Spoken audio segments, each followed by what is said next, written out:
Арбаңыздар. Бүгін метод темасын улантабыз.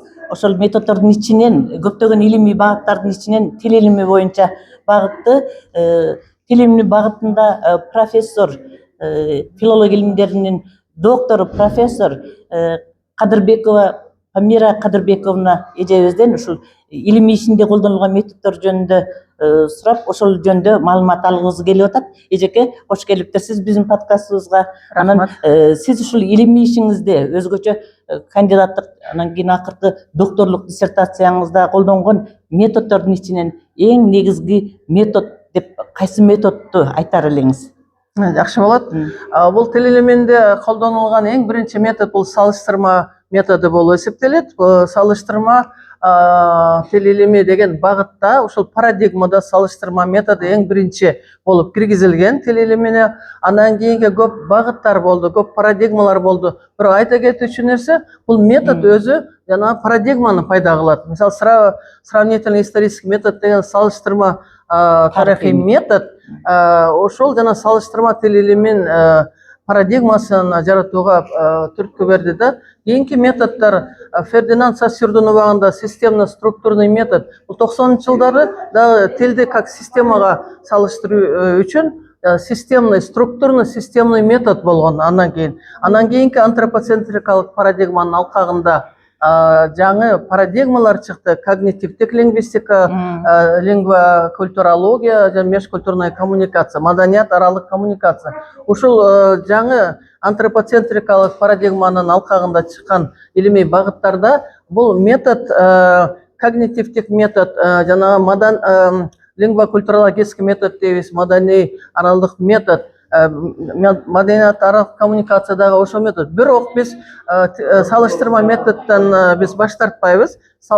Тескерисинче салыштырма метод менен когнитивдик жанагы лингва маданияттык методдорду колдонгондо гана ушу изилдөөчүлөр жакшы жыйынтыктарга келет деп ойлоймун да. Бирок 90-жылдарда системно-структурный метод болчу. Ошондо тилде бардык система экен. Ошону гана окумуштуулар жана изилдөөчүлөр аныктаганда бүт баары ушу системага келип такалчу, системный метод. Бирок системный метод калып калды азыр. Системно-структурный метод, салыштырма метод бар. Салыштырма метод жана ошонун баары чогулуп полипарадигматикалык метод деп аталат. Ошондо мен ошо экинчи докторлук диссертациямда ошо полипарадигмалык методду колдондум. Биринчи кандидаттык диссертациямда системно-структурный метод болчу.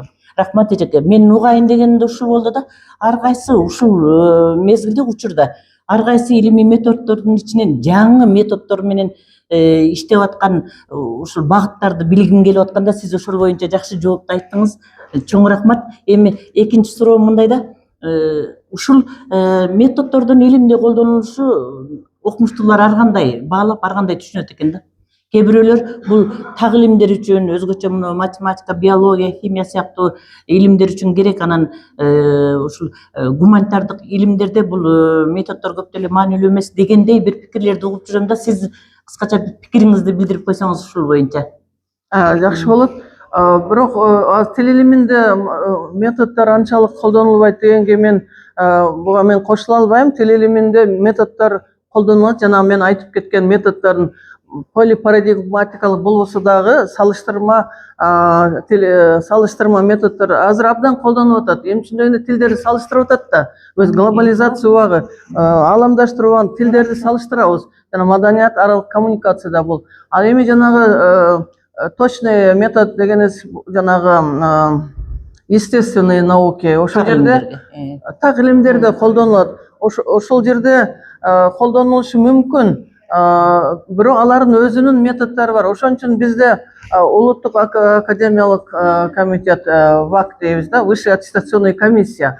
Ошондо диссертацияларда мынтип атпайбы, биринчи бап бул теория, экинчи бап материал методу, үчүнчү бап жанагы изилдөөнүн жыйынтыгы. Мен ошого мисалы каршымын. Эмне үчүн экинчи бапта материалы и методы исследования деп айтылат. Ал жерде соискательдер эмнени айтылат? Ал жерден өзлөрүнүн методдорун айтат.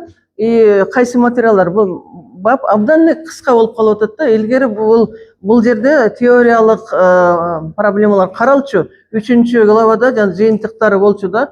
Ошондо жанагы бул эмеден деп ойлойм да.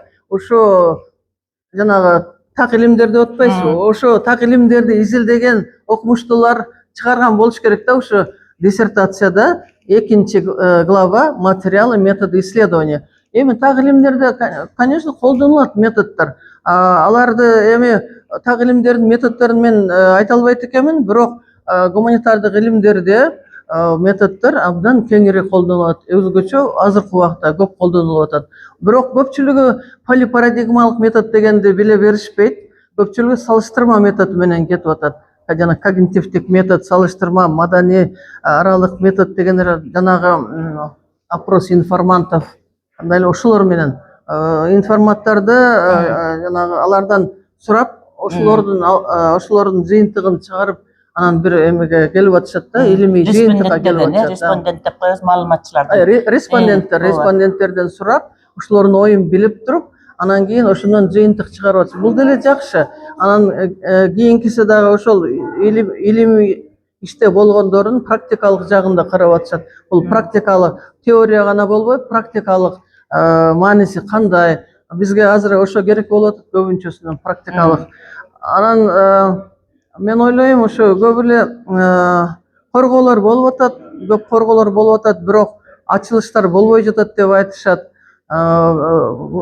Бул гуманитардык илимдерде ачылыштардын дагы мындай анча ачылыштар билинбейт да, а вот так илимдерде ачылыштар билинет. Мисалы физикада, математикада мисалы бир нерсени доказать этсе все, ага эч ким кирише албайт. А гуманитардык илимдерде ар кандай методдор колдонулат. Жана ачылыштар жөнүндө айтып атпаймынбы? Эми айтат элем, коргогондор көп болду, ачылыштар жок болду. Ачылыштар болгондо Кыргызстан алга жылбайбы? Билинбейт дегени, ачылыш ээлерин Нобель күтүп турбайбы? Амирайым, билинбейт деген бул тескерисинче коркунучтуу да, коркунучтуу. Мына алзыркы жашаган элдин мындай моралдык жүрүш турушу дегендей мамилеси, жалпы эле маалымат, аң сезимдеги маалыматтын баардыгы ошо гуманитардык илимдерден келип чыгып атпайбы? Ооба да, азыр аксиологизация болуп атпайбы? Ценностный ориентир, ценности какие, баалуулуктар. А вот так илимдерде андай баалуулуктар билинбейт да. Именно ошо адам антропоцентрикалык парадигмада ошондо баалуулуктар биринчи орунга чыгат да. Мурун буга көңүл бурулчу эмес да. Тилдин жанагы өлгөн мертвый языки кандай эле? Өлүү тилдер деп. Өлүү тилдерди гана изилдеп, тексттерди ошолордон жыйынтык чыгарышкан. Азыр мына мындай сүйлөп аткан азыркы живой тилдерди изилдеп, анан тирүү тилдерди изилдеп жыйынтык чыгарып атышат да окумуштуулар. Маалыматтарыңыз үчүн чоң рахмат, ыраазымын. Урматтуу Памира айым, сизге өзүңүздүн мындан аркы эң негизгиси ден соолук биринчи, мындан аркы ишиңизде ийгилик, анан жаштарды тарбиялап, ушул жаштарга кызмат кыла берели. Аман эсен болуңуздар. Рахмат, Бурул Сагынбаевна, сиздин дагы ушу демилгениңизге рахмат. Сиз дагы жаштарды топтоп ушу борбор ачып турсаңыз, ушу илим жөнүндө жаштарды илимге умтулган, илимге умтулган жаштарды топтоп сиздин эмгегиңизге да рахмат. Урматтуу угуучулар, сиздерге пайдалуу болду го деп ойлойм бүгүнкү подкаст. Анда эмесем кийинки сабагыбызда, кийинки подкастыбызда көрүшкөнчө аман болуңуздар.